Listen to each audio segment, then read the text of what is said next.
सड़क पे खड़ा हुआ व्यक्ति को आप जब डराने की कोशिश करते हैं, मौत का कफन बांध के खड़ा हुआ व्यक्ति, उस व्यक्ति को जब आप डराने की कोशिश करते हैं तो डर खुद डर जाता है। अब जब तक पप्पू जी जेल में है, खेल तो होगा। आप देख रहे हैं मिथिला दस्तक। आज हम आपको बिहार की सबसे सनसनीखेज खबर, पप्पू यादव को गिरफ्तारी की गई है। वहीं पप्पू यादव की गिरफ्तारी को लेकर के अब सियासत भूचाल होना शुरू हो चुका है, जहां रंजीता रंजन जो कांग्रेस के सांसद हैं और उन्होंने पप्पू यादव की रिहाई की बात कर दी है कि जब तक पप्पू यादव की रिहाई नहीं होती है तब तक हम अनशन पर रहेंगे, पानी तक नहीं पिएंगे। इन तमाम मुद्दों को लेकर के उन्होंने प्रेस कॉन्फ्रेंस किए हैं। साथ में उनके बेटे भी अब ट्विटर हैंडल के साथ ही सड़कों पर आने के लिए लोगों को आह्वान किए हैं। तो ऐसे में अब देखना है कि बिहार में किस प्रकार की राजनीति घटनाक्रम चलती है। आइए हम आपको सुनाते हैं कि रंजीता रंजन ने अपने प्रेस कॉन्फ्रेंस में क्या क्या कही है। कि मुझे ये प्रेस कॉन्फ्रेंस को राजनीतिक लोगों के साथ नहीं करना था। मैं उन सब का धन्यवाद करती हूँ कि जो तहे दिल से पप्पू जी के साथ है। सही मायने में देखिए, लोग पप्पू जी के साथ इसलिए नहीं खड़े हैं कि अभी 4 दिन में चुनाव हो रहा है। पप्पू जी को आज जेल भेज दिया गया। क्यों भेज दिया गया? किस लिए भेज दिया गया? ऐसा क्या उल्लंघन किया था? ऐसा कौन सा अपराध था? 32 साल पुराना केस, सुबह 9 बजे से घर से लेकर गए हैं। पहले बोला लॉकडाउन का उल्लंघन है। भाई, दिल्ली में लॉकडाउन का उल्लंघन, अगर आपने मास्क नहीं पहना है 500 रुपये का पर्ची काट के आपको वार्न करके भेज देते हैं। ये होता है लॉकडाउन का उल्लंघन। अगर आप ब्रैकेटिंग के पास हैं, जाना चाह रहे हैं, आपके पास कोई सर्टिफिकेट या आप किस लिए जा रहे हैं नहीं है, तो आपको 1000 रुपये 2000 रुपये का चालान है। लॉकडाउन का उल्लंघन वही होता है। उनको लगा कि अब लॉकडाउन का उल्लंघन से तो बात नहीं बनेगी। तो ये कौन लोग थे? किनके इशारे पे हुआ? नीतीश बाबू, अगर आप इतने कमज़ोर और असहाय महसूस कर रहे थे तो भैया हम लोग को भी फ़ोन करके बता देते कि भाई मैं मजबूर हूँ, बहुत कम विधायक आए हैं और भाजपा का सिर्फ बिहार में नहीं पूरे देश में गुंडा राज चल रहा है। जो वो चाहते हैं वो ही करते हैं। सत्ता में अगर आप हैं तो वो चोर नहीं है, अगर आप सत्ता में नहीं हैं तो आप चोर हैं। मुझे तो परेशानी के साथ हंसी भी आ रही थी कि ना चोर को पकड़ूंगा ना चोरी को पकड़ने दूंगा, ना मैं खुद काम करूंगा ना किसी को काम करने दूंगा। देखिए मुख्यमंत्री साहब, ये किसी पर छीटाकशी का वक्त नहीं है और मुझे आपसे कोई निजी दुश्मनी नहीं है। मैं तो आपसे ये पूछना चाहती हूँ कि आपको आखिर हो क्या गया है? इतने अपंग क्यों हो चुके हैं आप? ऐसी कौन सी चीजें हैं जिसके दबाव में आप वो सब कुछ कर रहे हैं जो बिहार को गवारा नहीं है? क्या बालिका गृह कांड है? क्या आपकी बहुत सारी फाइलें हैं? क्या आपके केस है? नीतीश बाबू, मेरा मन नहीं है लेकिन बताइए, 91 में आप पे हत्या का केस हुआ, 2011 में आपने उसको रफा दफा किया। और हम भी चाहते हैं, हम भी समझते हैं कि राजनीति में केसेस होते हैं, कानून अपनी कार्रवाई करता है। 89 पे पप्पू जी पे केस हुआ। अभी वो तीनों लोग जो इस कांड का सूचक था, जो जिसने बोला कि मेरा किडनैप हुआ और जो गवाह था, उन तीनों का वीडियो चल रहा है कि यह केस फर्जी है। 32 साल पुराना केस आपको इस महामारी के वक्त याद आया क्यों? इसी में सारी बातें छुपी हैं। रूडी साहब, क्या बोलूं? मुझे तो एक शब्द नाम लेने का मन नहीं कर रहा और मैं उनसे ये सबसे पहले मैं आपके माध्यम से उनसे पूछती हूँ कि आपका राजनीतिक इतिहास क्या है? आप राजनीति में कैसे आए? क्या संघर्ष किया। मैं पूरी बात रूढ़ी जी नहीं बताऊंगी।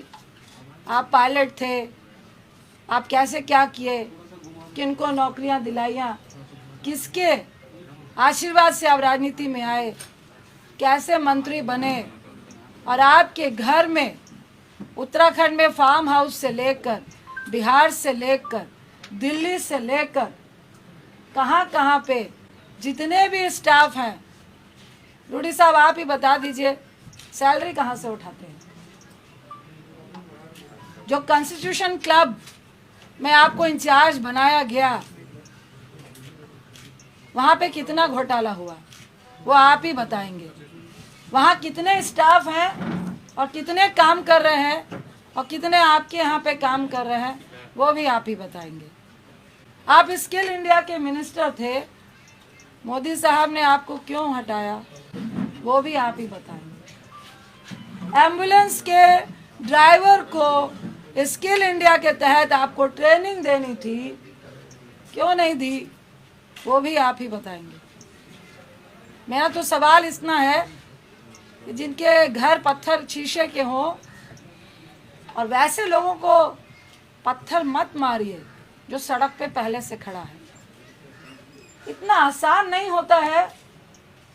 ये कोई ड्रामा या नाटक नहीं चल रहा है कि हम पिक्चर खिंचाने के लिए लाशों के ढेर पे जा रहे हैं, फोटो खिंचाने के लिए शमशान घाट में जा रहे हैं, फोटो खिंचाने के लिए अस्पताल घूमने का काम कर रहे हैं। ये मजाक नहीं है। रूडी साहब, मुख्यमंत्री साहब और ये भाजपाइयों कमरे में बैठ के लॉबी खेलने में बहुत मजा आता है। मॉडलिंग करते हुए सेटिंग करने में बहुत मजा आता है। और रूडी साहब की राजनीति हैसियत राजनीतिक व्यक्ति से ज्यादा सेटिंग और लॉबी करने वाली है। आज उसी के बल पे जिस तरह आपने पप्पू जी को जेल भेजने का काम किया है, भाई वो तो सड़क पे खड़े थे, अपनी मौत का कफन बांध के परिवार को, पत्नी को, बच्चे को, तमाम लोग को छोड़ के पहले ही अपनी जान देने के लिए खड़े थे। आपने उनको जेल भेज दिया, डरा दिया आपने। कितना डराएंगे? आपने तो मुझे भी जगा दिया। मैं एक सेकंड भी बाहर मास्क के बगैर नहीं रहती हूँ, लेकिन आज हूँ। आपने किया। अब जब तक पप्पू जी जेल में है, खेल तो होगा और अस्पतालों का निरीक्षण भी होगा। जो बेड आप लोग बेच रहे हैं प्राइवेट और सरकारी, और जिन माफियाओं से मिलकर ड्रग्स की कालाबाजारी हो रही है, ऑक्सीजन की कालाबाजारी हो रही है, रेमडेसिविर की कालाबाजारी हो रही है, ये खुंदक सिर्फ पप्पू जी के राजनीतिक कद से नहीं है। ये खुंदक आपकी और ड्रग्स कंपनियों की, अरे बोल लो भाई, तुम लोग पीछे जो एक साथ मिली भगत से जो आप पैसा कमाने में आज बिहार में रोक लग रही थी। हर अस्पताल में लगातार लोग रोक लगा रहे थे। हर अस्पताल में एक तरफ 95,000 का ऑक्सीजन सिलेंडर मिल रहा था, तो कोई व्यक्ति आपको फ्री में पहुंचा रहा था, आपकी दुकान बंद हो रही थी। आपने छेड़ा है, अब तो हम लोग भी चप्पा छानेंगे। कितनी मिली भगत है, ये तो सबके सामने है, सरेआम है कि जहां पर शमशान घाट में 200 लाशें जल रही हैं, वहां आप 10 दिखाते हैं। सिर्फ बिहार में नहीं, हर जगह पे, उत्तर प्रदेश में, दिल्ली में, मध्य प्रदेश में, जहां जाइए वहीं ये हाल है। देखिए, सत्ताधारियों को उतना ही डराना चाहिए जितने में लोग डरें। इतना भी मत डराइए कि लोग डरना भूल जाए। और जो सड़क पे खड़ा हुआ व्यक्ति को आप जब डराने की कोशिश करते हैं, मौत का कफन बांध के खड़ा हुआ व्यक्ति, उस व्यक्ति को जब आप डराने की कोशिश करते हैं, तो डर खुद डर जाता है। यह सत्ताधारियों को समझना चाहिए। और इस महामारी में भी सबसे बड़ी अगर कोई महामारी है वो है लालची सत्ताधारी, जो इस बड़ी महामारी से भी बड़ी महामारी है। वैसे लोग जो आज सत्ता में विराजमान है, जो जनता को मरते देखकर कीड़े मकोड़े समझते हैं और खुद को उनको मारने वाली दवाई समझते हैं। मुख्यमंत्री साहब, आप और आपका गैंग और ये भाजपाई आज जनता को महामारी में कीड़े मकोड़ों की तरह मारने वाली आप लोग दवाई बने हैं। महामारी से अगर 10 लोग मर रहे हैं, पर आपके कारण 500 लोग का आंकड़ा जो हो रहा है वो आप लोग के कारण हो रहा है, वो आपकी दी हुई असुविधा के कारण हो रहा है, वो आपकी अव्यवस्था के कारण हो रहा है। पप्पू जी का क्या दोष था? आपके तमाम सरकारी अस्पतालों का निरीक्षण, जिसमें आप रूम में बैठ के मास्क लगाकर जूम से बता रहे हैं कि 25,000 रेमडेसिविर है, इतने ऑक्सीजन सिलेंडर है, इतनी दवाइयां हैं, इतने बेड हैं, इतने वेंटिलेटर हैं। क्या आपने ये बताया कि कितने वेंटिलेटर काम कर रहे हैं? अरे मेरी ही कंस्टिट्यूएंसी में 6 वेंटिलेटर है, पर मैं राजनीति नहीं कर रही थी। लेकिन इसका यह मतलब नहीं, जो कह रहे थे कि मधेपुरा और सुपौल की खबर लीजिए, आपको डाटा दूं क्या? वहां पे कितने ऑक्सीजन सिलेंडर है, कहां कहां क्वारंटाइन सेंटर है, और कितने आपके वेंटिलेटर चल रहे हैं, और कौन लोग वहां पे जा रहे हैं। अरे आपके पास तो डॉक्टर और नर्स भी नहीं है जो ये बता सके कि ऑक्सीजन देना कैसे है। आपने 120 रेमडेसिविर दिए हैं, आपने 250 ऑक्सीजन सिलेंडर दिए हैं। हमने पूछा सिविल सर्जन को, भाई साहब 500 लोगों को ऑक्सीजन लगेगा तो क्या करेंगे? तो मैडम दरभंगा में बैकअप है। तो हमने कहा व्यक्ति मरेगा तब तक आप लेकर आएंगे, आप मुंह मत खुलवाइए। और हम लोग सिर्फ मुंह इसलिए नहीं खोल रहे हैं कि लोग पैनिक नहीं हो, लोग नहीं डरे, लोग भयावह नहीं हो। क्योंकि जिसका 95 भी ऑक्सीजन होता है, अगर उसको ये मालूम चल जाता है कि अस्पताल में ऑक्सीजन सिलेंडर नहीं है, उसका ऑक्सीजन लेवल वहीं से 90 और 88 चला जाता है। इस दर्द के कारण आपकी बातों को नहीं बोल रहे हैं। आपसे हम लोग बात नहीं करना चाह रहे थे, लेकिन आज जिस तरह की स्थिति आपने पैदा की है, तो नीतीश बाबू आपको भी जवाब देना पड़ेगा, रूडी जी आपको भी जवाब देना पड़ेगा। और ये कौन सा मंत्रालय है जो फेलियर के नाम से, कौन से लोग हैं, कौन से ब्यूरोक्रेट्स हैं जिनको आपने कभी अपना ओएसडी बनाया, फिर उनको मंत्री बनाया, और आज वो सबकी मिली भगत से उनकी दुकान नहीं बंद हो जिसके लिए आप मुंह बंद कराना चाहते हैं। अरे कितनों का मुंह बंद कराएंगे? और शर्म आनी चाहिए, और थोड़ा डरिए। आप पप्पू जी को जेल में बंद कर देंगे तो क्या लोगों को मरने देंगे? आपकी ये मंशा है कि लोग मरे और हम तमाशा देखें? गोल्फ के मैदान में गोल्फ खेलते हुए कि भाई स्थिति बहुत पैनिक है, मुझे तो बहुत डर लग रहा है, आई एम वेरी सेफ, कहने में बहुत मजा आता है। मोदी साहब आप भी आइए, जो सेंट्रल में चुप्पी साध के बैठे हैं, ये आपके ही क्रियाकलापों का प्रेरणा है जो आज आपके लोग कर रहे हैं। पहले जब सेकेंड लहर आई, दूसरी लहर आई, तो आप सत्ता के जुनून में, जीतने के जुनून में इतने पागल थे कि हमारे देश में ये जो महामारी की आपदा है, ये प्राकृतिक आपदा से ज्यादा WHO और पूरे वर्ल्ड के कंट्री का ये कहना है कि 90% हमारे देश की जो आपदा है वो मैन मेड है। आपके प्रधानमंत्री, आपके सत्ताधारियों ने इसको जबरदस्ती फैलाने का काम किया है, लोगों को मारने का काम किया है। और आपको शर्म नहीं आ रही कि उस बीच में अगर कुछ लोग अपनी जान की परवाह किए बगैर आपकी मदद करना चाहते हैं, तो आप जेल खेल रहे हैं, आप राजनीति खेल रहे हैं, आप लॉबी खेल रहे हैं। देखिए, मुझे लॉबी खेलने का कोई शौक नहीं है, ना इस वक्त राजनीति खेलने का शौक है। और ना ही जो खेलेगा उसको खेलते देते रहने का, देखने का शौक है।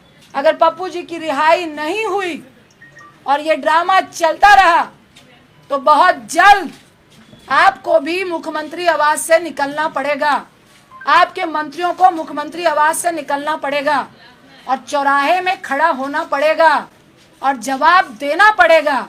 ये दिल्ली में बैठ के जूम से काम नहीं चलेगा। अगर आज आप फर्जी केस में पप्पू जी को जेल में डाल के ये जो प्रशासन और डॉक्टर का खेला खेल रहे हैं, 3 दिन से उनको पटना से मधेपुरा, मधेपुरा से वीरपुर और अभी प्रशासन और डॉक्टर के सूत्रों से हम बता रहे हैं कि उनको दरभंगा आप भेज रहे हैं और उसमें डॉक्टर बोल रहे हैं कि हमने लिखा है कि higher medicine, higher doctor facility की रिक्वायर। अब प्रशासन जाने की उनको कहाँ भेजना है, प्रशासन कह रहा है कि डॉक्टर जाने की उनको कहाँ भेजना है। अरे आपका तो एक भी हॉस्पिटल में ऑक्सीजन सिलेंडर नहीं है।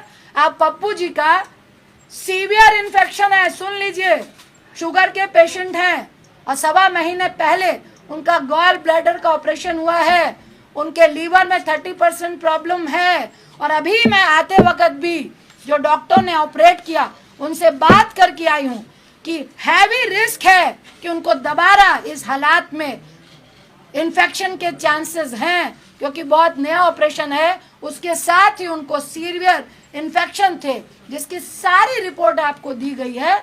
मैं फिर आपको आगाह करूंगी कि ये खेला बंद कर दीजिए, ये राजनीति बंद कर दीजिए, उनको रिहा कीजिए और आपके जेल के अंदर वो पॉजिटिव होके आएंगे तो ना मैं माफ करूंगी ना आपको जनता माफ करेगी। और सिर्फ माफी से काम नहीं चलेगा। अगर चंद दिन के अंदर, 2 दिन के अंदर पप्पू जी रिहा नहीं होते हैं और आप ये डॉक्टर और प्रशासन का खेल खेलते हुए उनको हर दिन गाड़ी में 4-4 लोगों के साथ बैठा बैठा के जो घुमाने का आप काम कर रहे हैं, तो आप भाजपाई लोग भी सुन ले, मुख्यमंत्री साहब भी सुन ले। रूडी साहब, आपकी जो एम्बुलेंस घर में थी वो सरकारी खजाना था और एक तरफ लोग 12,000 रुपये पर किलोमीटर एम्बुलेंस के लिए दे रहे थे और तब भी नहीं मिल रही थी। मैं अनशन में बैठूंगी जब तक आपको जेल के अंदर नहीं कर दिया जाएगा। ये खेला खेलना बंद कर दीजिए, ये गंदी राजनीति महामारी के वक्त बंद कर दीजिए। आज मैं फिर कह रही हूँ कि मुख्यमंत्री साहब फोन कीजिए। अगर आपको लगता है कि कोई मदद करने में राजनीति कर रहा है, मुझे फोन कीजिए, पप्पू जी को फोन कीजिए और बताइए कि पप्पू जी मदद कीजिए, महामारी है, हम सब मिलके काम करेंगे। लेकिन ऐसे मत कीजिए जहां आपको लग रहा है राजनीति हो रही है। हम आपको सहयोग देने के लिए तैयार हैं। फिर आपको आगाह कर रही हूं कि इस महामारी में राजनीति मत कीजिए, किसी की जान मत लीजिए। अगर हमारी फैमिली को आप खतरे में डालेंगे, अगर आप बिहार की जनता को खतरे में डालेंगे, अगर हमारे बच्चों को आप खतरे में डालेंगे, तो आपका परिवार भी मुख्यमंत्री आवास में नहीं बैठ पाएगा। आपका बेटे की मैं रिस्पेक्ट करती हूँ, भूल हो गई, आपका पूरा परिवार नहीं है, लेकिन मैं टिप्पणी नहीं करूंगी। भाजपाइयों का परिवार है, जो मॉडलिंग करते हैं उनका परिवार है, और मुझे सबके परिवार के लिए दया है और सबके परिवार की फिक्र है। इसीलिए हम लोग चुपचाप बैठे थे, इसीलिए आज मेरा बेटा यहाँ नहीं आया, क्योंकि मैंने अपना रिस्क लिया, उसका नहीं लिया कि बेटा रुक जाओ, पैंडेमिक चल रहा है। और ये बहुत गुंडाई राज वाले लोग हैं, किसी की परवाह नहीं है। जब जनता को ये कीड़े मकोड़े समझते हैं तो हम लोग की क्या औकात है। लेकिन औकात उसी की होती है जो गोल्फ लिंक में बैठकर गोल्फ खेल रहा होता है और पेस 3 होता है, जो सड़क पे होता है, उसको औकात दिखाने की कोशिश नहीं कीजिएगा। मैं इतना ही क्या कि मुख्यमंत्री साहब, अब ये राजनीति बंद कर दीजिए। उनको इस फर्जी केस से वीडियो वायरल हो रहे हैं, वो सब दिख चुका है कि वो फर्जी केस है, उनको रिहा कीजिए और हम लोग सब मिलकर इस महामारी से लड़िए, क्योंकि एक तरफ आप इतनी घटिया राजनीति कर रहे हैं और दूसरी तरफ तीसरी लहर की बात इस देश में हो रही है, उसकी चिंता कीजिए। अपनी राजनीतिक रोटियां सेकने की चिंता मत कीजिए। अगर आपको डर लग रहा है उनके कद से, तो चुनाव अभी बहुत दूर है, तब तक जनता भूल जाती है। ये आपको हम लोगों से ज्यादा मालूम है, इसलिए महामारी की फिक्र कीजिए, राजनीति की फिक्र मत कीजिए। आज हम लोगों ने मेंशन किया है, इन्होंने तो सुप्रीम कोर्ट की भी धज्जियां उड़ाई है। सुप्रीम कोर्ट ने कहा है कि इवन 7 साल से नीचे वाला भी कोई मुजरिम भी है, उस पे भी अगर जेल जाने की नौबत आती है तो आप इस पैंडेमिक में उसको जेल नहीं ले जाएंगे, और अगर कोई जेल में है भी तो उसको 90 दिनों की आपको पैरोल देनी है। सही मायने में कानूनी तरीके से जब इनको मधेपुरा भेजा गया तो मजिस्ट्रेट को ही खड़े खड़े इनको बेल दे देनी चाहिए थी, लेकिन ये रणनीति है। और मैं नहीं चाहते हुए मैं कहूंगी कि दबाव में है, वहां पे कुछ हो रहा था लेकिन रात के 8 बजे नहीं हुआ। ये लोग खरीद रहे हैं और इनको जबरदस्ती इस मंशा से तंग किया जा रहा है कि पप्पू जी तंग हो, 4-5 दिन रहे, उनको भी महामारी से डर लगे, उनको भी जेल से डर लगे। जब वो डर जाएंगे तब हम देखेंगे। ये एक षड्यंत्र चल रहा है और इसमें सुप्रीम कोर्ट की भी धज्जियां उड़ाई जा रही हैं। आज हम लोगों ने मेंशन किया है डॉक्टर मेडिकल को लेके ही कि सुप्रीम कोर्ट का हवाला देते हुए इनको जमानत मिलनी चाहिए। आपने 4 लोगों को सड़क पे खड़ा करने की बात कही थी, नाम मेंशन नहीं किया आपने। देखिए, जब खड़े होंगे तो आप खुद देख लेंगे कौन कौन मंत्रालय इस पैंडेमिक में फेलियर है और किन किन की नींद हराम हो रही है और किसका किसका माफियाओं से और इस ड्रग्स माफियाओं से बिजनेस चल रहा है, वो पूरा बिहार जान रहा है। मैडम जो खाना बन रहा था पप्पू यादव के जरिए उसको भी बंद करा दिया गया है। बहुत जगह लोग जो है खा नहीं पा रहे हैं, जो खाना मिलता है तो उसको देखिए, ये मैं कहूँगी कि महामारी में बहुत ही घटिया किस्म की राजनीति हो रही है। हम लोगों का खाना अभी भी बन रहा है, लेकिन वो परमिशन नहीं दे रहे हैं, पास नहीं दे रहे हैं। हम लोग फिर पास के लिए लगे हैं। अगर वो पास नहीं देंगे तो हम लोग कोर्ट जाएंगे। मैडम बिहार में मैडम पप्पू यादव उजागर कर रहे थे कार्य रूल, आप उनको कंटिन्यू रखेंगे जो वो कर रहे थे? देखिए, और कहीं प्रशासन भी आप पर ये कार्रवाई कर सकती है? मैं बिहार हूँ, मैं दिल्ली हूँ, मैं कहाँ हूँ, लेकिन आपके अस्पतालों का निरीक्षण लगातार चलेगा और आपके अस्पतालों की पोल अगर आपने सही नहीं की तो वो आप लोग फोटो देखेंगे, उसके वीडियो चलेंगे। जहाँ पे ऑक्सीजन की कमी होगी, जो हम लोग से मांगेंगे उनको ऑक्सीजन मिलेंगे। जहाँ से रेमडेसिविर ब्लैकमेलिंग होगा वहाँ भी उनका पोल खुलेगा और जिनको ज़रूरत पड़ेगी दवाइयों की वो भी हम लोग देंगे। जितनी मदद कंटिन्यू हो रही थी वो लगातार मदद होती रहेगी। इस पैंडेमिक में आप किसी को मदद करने से नहीं रोक सकते। ये वैसे सत्ताधारी हैं। आज पप्पू जी को यहाँ जेल में बंद किया है, वहाँ हमारे कांग्रेस के यूथ अध्यक्ष को तो श्रीनिवासन के घर में जांच हो रही है कि खाना कहाँ से खिला रहे हैं भैया, आप कहाँ से दवाई दे रहे हैं। तो ये गुंडाई राज चल रहा है, मैं फिर कहूँगी पूरे देश में, जिसके खिलाफ हम और आप सबको खड़े होना है। मैडम अनशन का कोई दिन तय किया है? मैंने आपको बोला, मुख्यमंत्री साहब को फिर आगाह किया, जल्द से जल्द पप्पू जी की रिहाई हो, क्योंकि आपने फर्जी केस में जबरदस्ती इस पैंडेमिक में जो पोल आपके स्वास्थ्य का खुल रहा था सुविधाओं का, उसके लिए आपने भेजा है। अगर आप इस तरह से छिछोरी राजनीति करेंगे तो हम लोग को भी मजबूरन आपके सामने आना पड़ेगा और जब तक आपके मंत्रीगण भी जेल नहीं जाएंगे तब तक अनशन पे। जेडी के मधेपुरा विधायक ने कल प्रेस कॉन्फ्रेंस कर कही कि ये गिरफ्तारी पहले होनी चाहिए थी। बीजेपी जो है कहीं न कहीं षड्यंत्र के तहत ये खेला करवाई है। विनाशकाल है विपरीत बुद्धि। मैडम पीएम के फंड जो है पारदर्शिता उसमें नहीं आई, कहा जा रहा है कि जो वेंटिलेटर खरीदे गए उसमें बहुत सारी तकनीकी खराबी चल रही है। आपको तो सिर्फ पीएम के फंड की बात चल रही है। 100 रुपए किलो डीजल, 100 रुपए डीजल और पेट्रोल हो चुका है और उससे उनको 21 लाख करोड़ रुपए आ चुके हैं।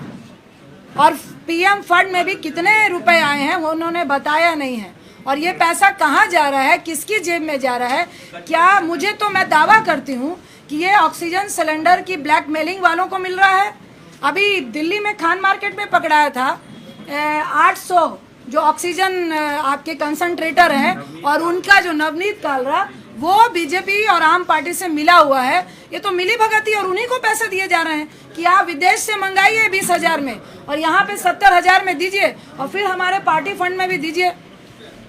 तो चुनाव में आखिर सत्ता पाने के लिए किस तरह से वो एमएलए खरीदेंगे? महामारी को छोड़ के सेंट्रल विस्टा पर ज्यादा ध्यान दिया जा रहा है। अभी जो महामारी उस पर ज्यादा।